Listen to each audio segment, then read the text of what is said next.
So I've always noticed that whenever I feel like I'm off course, like 10 times out of 10, there is a misalignment between my values and what I'm trying to do. So I think one of the difficult things is just as one needs to or wants to make these transitions of first going back to those values that they have, really getting in touch with them again, getting grounded in them again. I think that is what helps one make those tough decisions about where to transition their time and energy.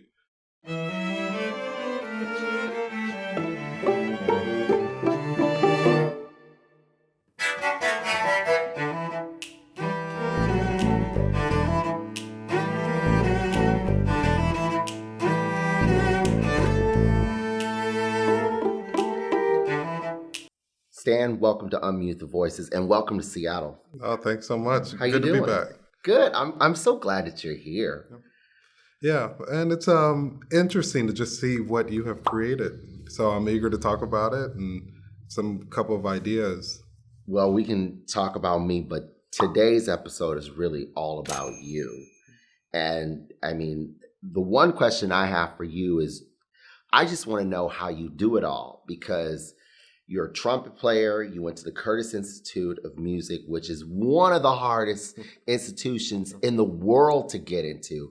I just have to preface by saying that, like, that's amazing, first off. You also are a huge advocate of music education. You founded a nonprofit organization called Play On Philly. You co-founded it, right? And you have worked with so many businesses and organizations to promote equity and inclusion. So with all that you are doing, I do want to know, how have you been able to manage all of these different activities and do them at such a high level for so long? So I would say, first of all of this goes back to just my upbringing and my parents, all of the experiences that they have had. And I think this entrepreneurial spirit. But I knew all along, all of the success happens because of the teams that I've been able to build around the organizations I've led, the ideas, the projects.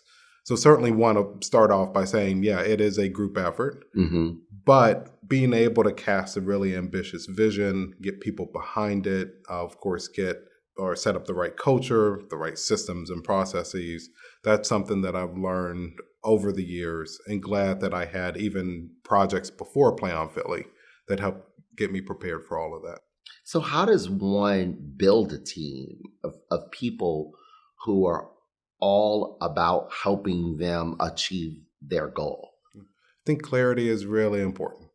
It's about, I think, the leader understanding what problem or opportunity they are trying to address, what the goals are, the resources that are needed, and then, of course, all the activities, all the outcomes that will come from trying to achieve that goal. And I just see a lot of leaders, and I work with a lot of leaders too, that don't quite have that clarity. Usually just trying to solve problems that are way too big and complex, or perhaps they really haven't pinpointed some of the underlying issues. Like, for example, what I know we'll talk about in terms of equity and inclusion, to look at some of those underlying issues and then to build a program or an organization from there. So I think it starts all from, again, that level of clarity the leader has. So the clarity, though, for a musician could be something like, I'm just trying to play a concerto with an orchestra. I'm just trying to get a job. I'm just trying to get this project promoted. Is that what you mean necessarily by clarity? So I think clarity in terms of what they want the outcome to be. So, for example, there's a difference between I want to lose weight in time for beach season, summertime, or I want to lose 25 pounds before beach season comes. The clarity, the difference between the two is that in one case, when I know I want to lose 25 pounds, I know exactly how many calories I need to be burning every day, how many calories I need to be putting in my body, how active I need to be in order to reach that goal. Like, scientifically, I can just chart all that out and I will drop those 25 pounds in that given period of time. Hmm. On the other, it's just saying, well, technically, as long as I lose half a pound, I did lose some weight. I might not feel the way or look the way that I want to look. Again, the outcomes of what I want. So anyway, to back that into what you started off by saying about Curtis, there's a difference between I want to be competitive to get into a good music school, and I need to fall within the top 5% of trumpet players that are going to stand in front of the committee at a very competitive place like Curtis. So that's a whole different way of working and thinking about how one builds all of the strategies, all the skills, and use the resources around them to get there.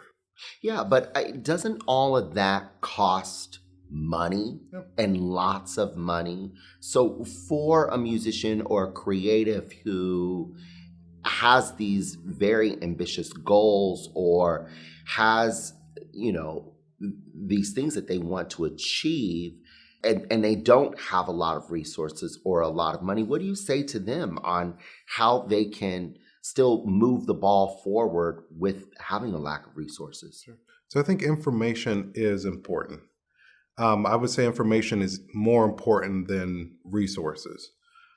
Because if one has the information of what it takes to get into a school like Curtis, I'll come back to that, their hard work might be able to overcome some of the lack of resources that they have. Now, I was fortunate in my case. Growing up in Atlanta, I had access to the Atlanta Symphony Orchestra's talent development program. They sponsor 25 Black and Latino youth every year in providing private lessons and access to summer camps, instruments, all of those things, so that in terms of a resource perspective, my parents didn't have to worry about those expenses. Now, in terms of information, my teachers in the program, for example, his very first job out of college was in the Philadelphia Orchestra. Wow. He knew Curtis. He knew the level. So he had access to all the information I needed, and I was fortunate to have those resources. Now, to think about even what you are doing here for Key to Change, again, the information is here. Getting the students here, the resources that they need, that is also super important as well. So this is what work I know that you and I are doing all the time of trying to help young people and musicians of all ages, even those that teach with us, that work with us, trying to get them the information and the resources they need to be successful as a teacher or even successful as a student or a family in the program. So do you think that all of that information is free, or at least should be free for people to be able to access it? If one wants to do it in an equitable way, yes. Because we know that there is a big business of selling that information at a premium. Yeah. At the top levels, you pay $300, $400, $500 an hour to get access to that information on a weekly basis. And in other cases, even for youth, that might have to spend $100, $120, on the lower end of that. It's a tremendous amount. And we know that we can build our livelihoods, we can build our organizations around those models. Right. Or what was really attractive to me was to say, let's go down a road others haven't gone down. So I would look at the West Philly, Southwest Philly community and say, great, no youth orchestra program is here. Here's an opportunity to build something, but it's got to look different and function different.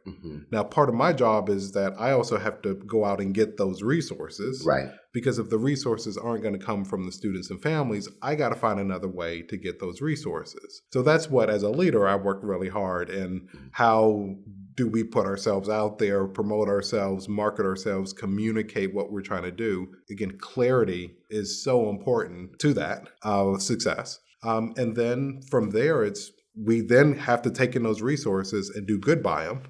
The kids got to excel. They got to sound good. They have to see the types of life changes and behavioral changes in them as well. All these different indicators that we're doing good by these resources that we're bringing in. So that sounds like the real definition of equity, inclusion, and justice. Exactly. Right? It is providing those resources for students who come from marginalized or underserved communities to be successful. So then my question is, why aren't more institutions recognizing the value in this work? Oh, that is a big question. So I will say, I think that a lot of institutions have their hearts in the right places. Sure. They also know how difficult it is to try to completely change their models and to have the resources they need to go by doing it. It's really, really tough when a staff, a board, they're used to bringing in resources, paying for things in a certain way. Then all of a sudden, someone like you and I come into their space and say, what about these communities that you are ignoring? Or you have a big kind of thing in society like the murder of George Floyd that forces these organizations to look at some of those decisions that they're making. Right. So in this one, I first want to just say that I know that their heart is in the right place of trying to do this. Right. I just think that they struggle in getting the right people in place to make those types of initiatives successful, to also, convince their stakeholders. At a time, they're trying to convince those stakeholders to give money to just keep their overall ship afloat. And that's really scary. But I think in the time that we're in today, there's not time to lose in terms of, making that shift and encouraging people to think different and support differently. So do you think that, Stan, it's a mindset that needs to change, right? The mindset that people, we're investing in populations that are underserved, that are under-resourced, that are of color. We're doing this because we ultimately know that the return on our investment is going to be a more diverse, happy, talented pool. Like, is it the mindset that needs to change if we know that their hearts are in the right place? Yeah, mindsets, assumptions, it's everything from if we open up this programming, what will it do to the quality of what we have or we are providing? And can we take that type of hit on our reputation? Will the donors come along with us and really help, make that type of change? But I will also say it's not very compelling asking people for resources for students and families that already have a lot of privileges in life. So sometimes I like to say, well, you're probably currently having your funding challenges because you don't have anything compelling for people to want to give their philanthropic dollars to.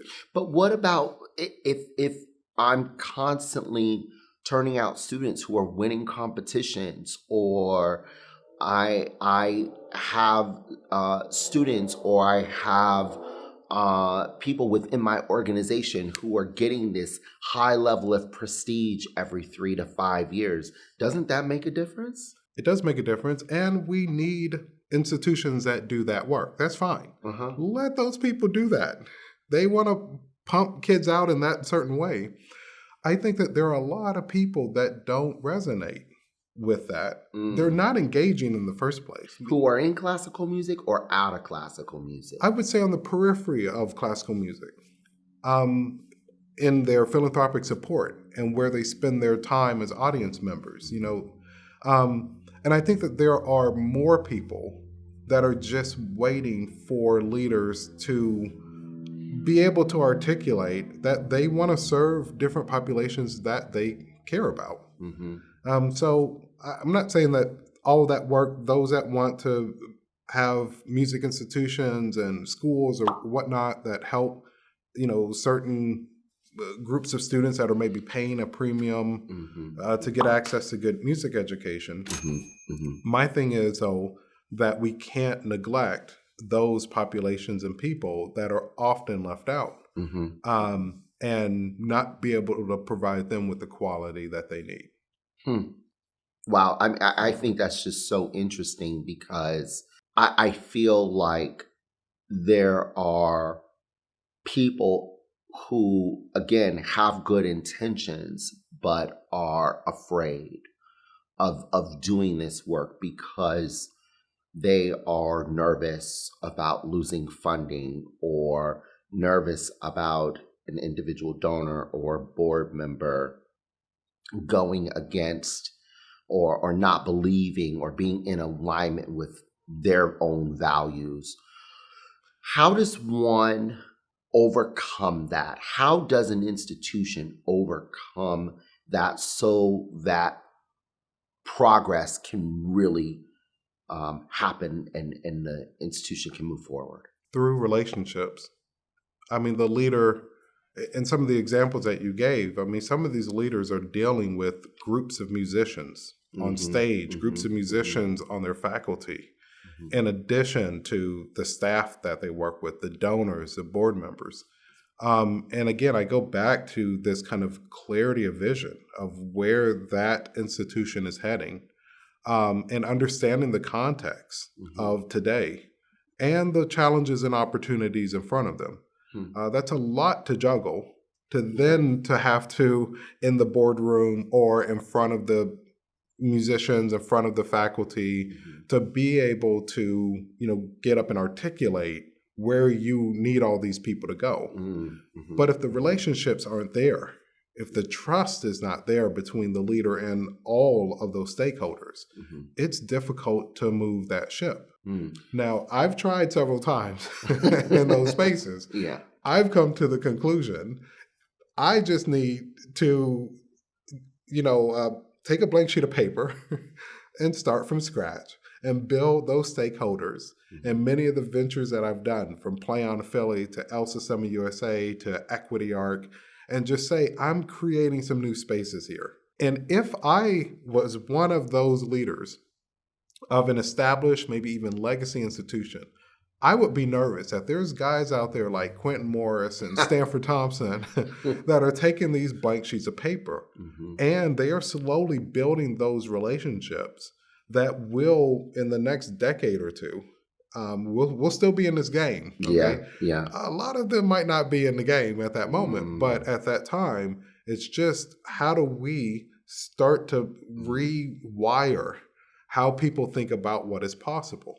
So is what I hear you saying, like, we need to enter the institution as leaders and take over? Well, I would say that we need to do the best job we can in the institutions we run of laying out that clarity, building those relationships.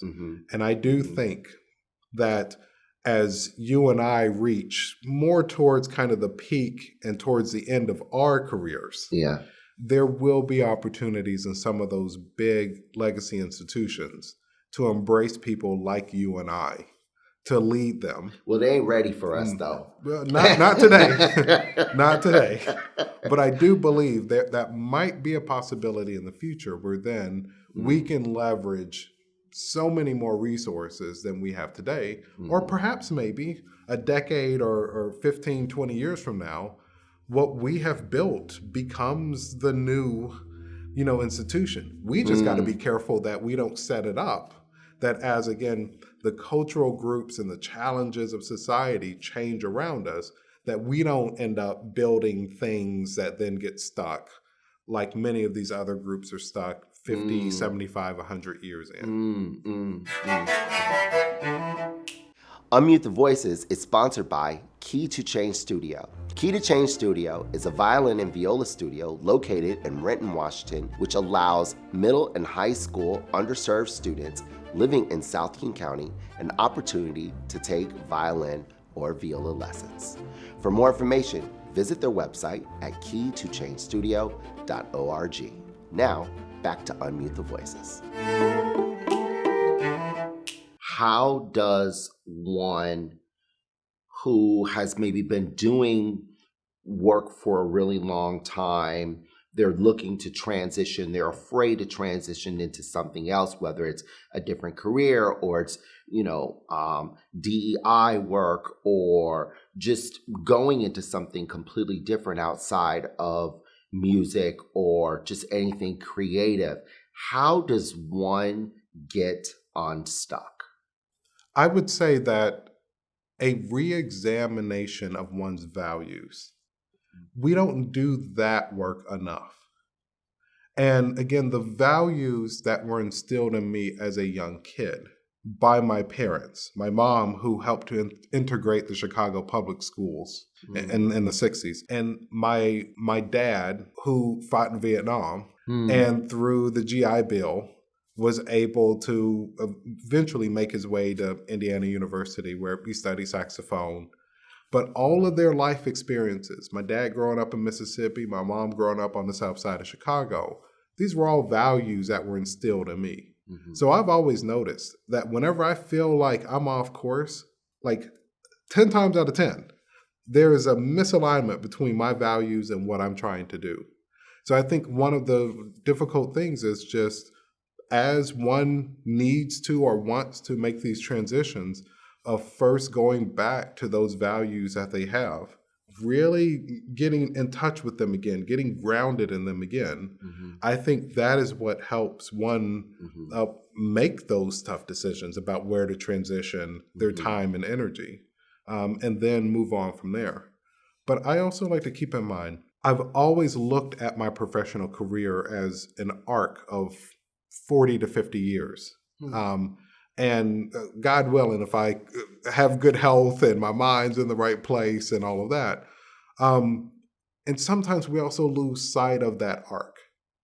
And as much as I want these things to change in our field today, I do think about those building blocks that I made as a college student, creating my first nonprofit and after a summer music camp in Reading, Pennsylvania.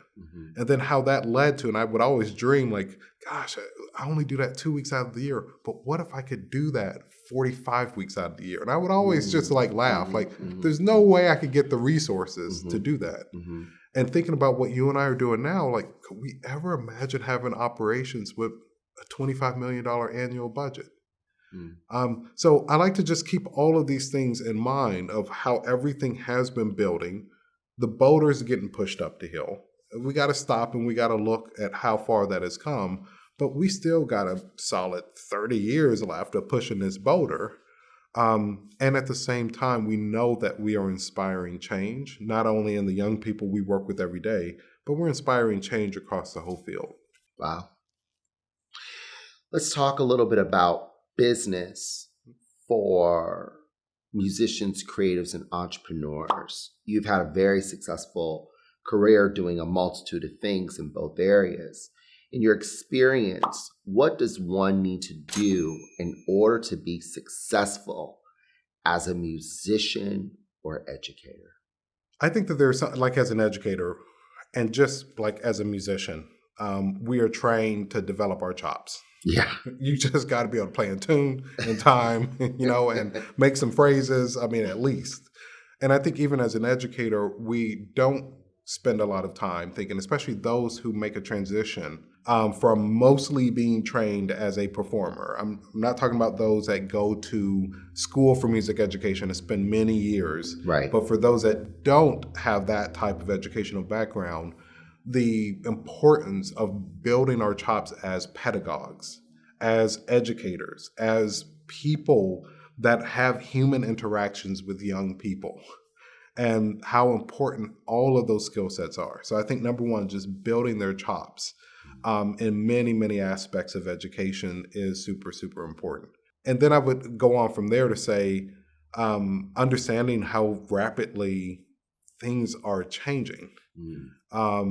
Again, I go back to talking about the society around us, and understanding that I think through a lot of business concepts you and I have talked about, what it means to market oneself and to be able to effectively communicate with a wide range of stakeholders and audiences, what it means to build networks and relationships with people that can help one grow their teaching practice, their performing practice. Mm-hmm. So I think that there's a lot of these skills that we learn as performers that also need to translate into the space that we are as educators and ultimately as the CEOs of our own personal business, and understand that there are lots of skills that are needed to be successful. What do you believe are the pitfalls and mistakes that musicians, creatives, entrepreneurs make that are holding them back from a high level of success? I think getting stuck in their practice room.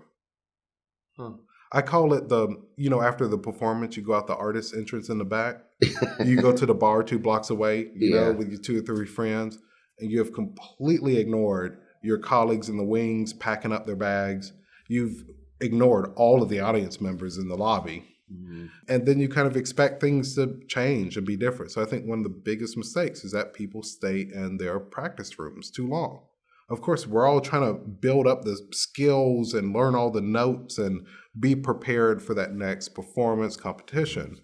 But to do that in isolation at a time like this, or to think that even by staying in the practice room but keeping the camera on, the broadcast is on social media, that's not making an authentic connection with people that can carry somebody the length of their career. We just end up seeing everything in these sound bites. Yeah. And then our attention is on to the next thing. I was even thinking about, Two Set Violin that just recently announced that they were calling it quits. Right. Yeah, we're sad. We'll be sad for a moment, but there'll be another group that will pop up. And it's also sad that a lot of their content, and I might be wrong about this, but I thought I heard a lot of the content was being removed. Off of YouTube. And things like that. Yeah. So, again, all of that was created that has inspired so many people, won't continue to be there. So anyway, I just think this whole kind of stay in isolation piece of it, I think that's the biggest mistake musicians are making. That's interesting because we just had a staff member of mine and I had a recent experience where actually a student was playing and there were a group of musicians around and professional musicians, and it was so awkward. Socially awkward.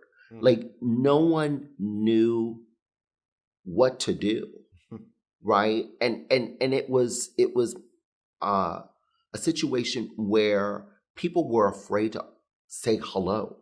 Hey, how are you? My name is such and such, and it's a pleasure to meet you. And there was this lack of warmth and lack of just making everyone feel welcomed. It was awkward. Yep. And I have noticed that a lot of times in classical music spaces specifically, there's this social awkwardness where we don't like to make eye contact. It's we don't like to smile at the person. We're afraid our face is going to break or shatter if we smile at the person. Why is it that there's this awkwardness that seems to be kind of this norm in classical music? Okay, so this is really great. Because, I grew up in Atlanta where... Listen, I'm talking about in classical music spaces. I'm not talking about at home. Right? But can you admit people be awkward? Oh, yeah. And I remember seeing the difference between my classical music friends growing up and the marching band and that whole, I was part of Film and Drumline when I was in high school. Okay. So that whole marching band culture, completely different than classical music. That's a vibe right there. It's a vibe, it's a family. And I think a lot of times in classical music, we fail. But I will also say this.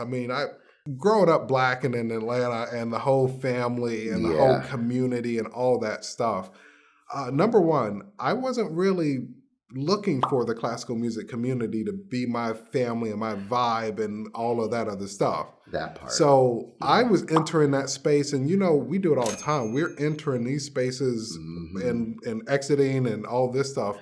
Most of the time, I've never been able to be my authentic self in classical music spaces. But why is that? Why are people so weird? We'll have to ask. You should bring them here and interview them. Well, they'll be too awkward to come on the show. But I mean, even like when I will say this, like being around other Black or POC classical musicians, there is a different vibe, right? People are much more welcoming and open. But when you get like in the thick of our genre of music, and I would also say even in music education spaces, it can be really awkward. Do you think that that part of that awkwardness is due to a lack of diversity? Oh, of course. Oh, yeah. Mm-hmm. I mean, look, I'm biased towards this because I ran Play on Philly. I have 400 kids. To see them interact with one another was completely different than the experience I had playing in youth orchestras. Then I think about now Equity Art, our National Pathways Orchestra that meets to see those kids interact with one another. Completely different than the vibe that I had when I went to spaces like Interlochen and other national ensembles that I did as a kid. So, yeah, I think that has a lot to do with it. And I just wish that these spaces that we're talking about could be more diverse. So do you think that it really does start with the institution itself, where there almost needs to be a class on just social engagement, right? Of like how to speak to someone, how to look at them, how to season your food. I don't know, but yeah. But I almost feel like we need a social seasoning when it comes to how to engage with one another. And I say that because if the industry, and I'm going to say both classical music and music education, if they both say that they want to be more inclusive, they want diversity, they care about social issues that happen to marginalized and people of color from underserved communities, then I think there has to be a step forward that both industries take in understanding how to become more socially aware. Yes. Right. I agree 1,000%. I think one of the challenges is that we never build in the time for it, or hardly ever. Why? The rehearsals are important. The concerts are important. The number of hours we are there, how short the breaks are. Not enough time. We don't think about, and one thing I love, like for example in Europe, of the halls will have cafeterias for the musicians. So afterwards they serve dinner. They're serving wine. Some of the guests that come back there, they have that moment to eat and be with one another. So I think we don't build that time and that space in the way we, design our buildings, all the way to how we set up the schedules. And so by us building in that time for us to connect with one another is a way where we could kind of break down that social barrier. Oh, yeah. I mean, with Play on Philly, the program ran 3 hours a day. And of course, we had to have transition time, bathroom breaks. Right. But we purposely said we were going to create a longer snack period. It doesn't take kids long to eat a little bag of pretzels and to drink a juice box. But I remember some of my early teachers who pushed back saying, we need more time to practice and all of this. And it was also, we need this time and this space to connect. Right.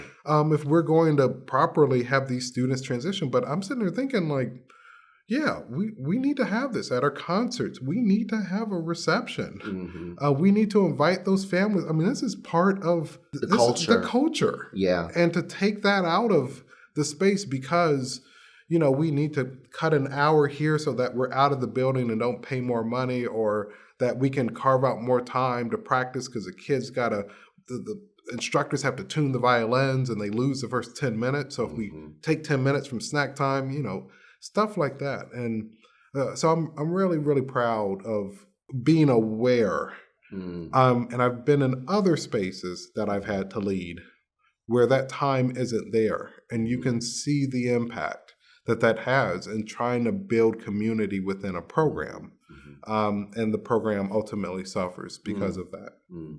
That's really profound. And I think that more institutions, more organizations need to create that space because the culture is the people.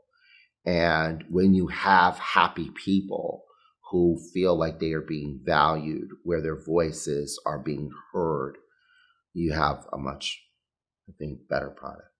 Oh, yeah. I mean, imagine if we put a traditional orchestra in the types of communities you and I grew up in.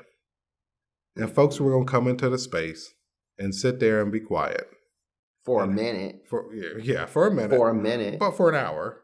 And then you take a little break for 15 minutes and then you come back into that same space. Well, first of all, they're not coming back after halftime. But to not, and again, I think about the spaces where these families were coming in for a football game and the entertainment that they received during halftime when the marching band came out. But the party started in the parking lot before, and it's going to end in the parking lot, until certain people break off to go to the after party. But to not build a space like that, I would sit there and say, if I had the opportunity to build, an all-Black orchestra, for example, it would be a completely different vibe that matches kind of the cultural expectations of those I want to reach. Well, I love the idea of having an after party after a concert.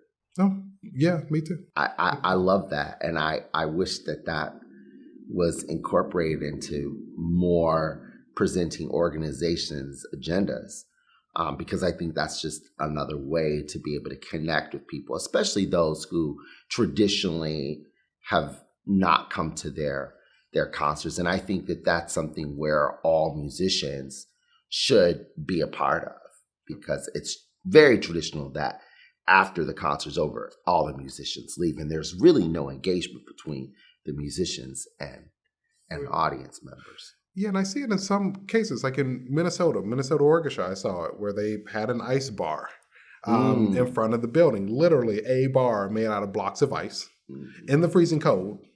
And for intermission, people could go out and have their drinks. A lot of those people did not go back into the hall. They just hung out. Or I've seen it at Tanglewood. You bring your lawn chair out, you bring your meal out 1 hour before, hour and a half before, and people go all out. Fancy carpets and tables and meals and everything. So I think there are little glimmers of that hope. It's just kind of building that type of experience around, what we're doing and the performance to really turn it into an experience that people connect with, where music is still an important part of it. Right. But being with one another and, carving out that time and that space, I think it goes a long way. Thank you so much for being on the show. Really appreciate it. Very insightful. No, a couple of things, but thank you. Thanks for having me. Keep up the great work, okay? Thank you. Likewise. Likewise. And thank you as well for joining us for this episode of Unmute Voices. I'm Dr. Quinton Morris. I hope you enjoy your day.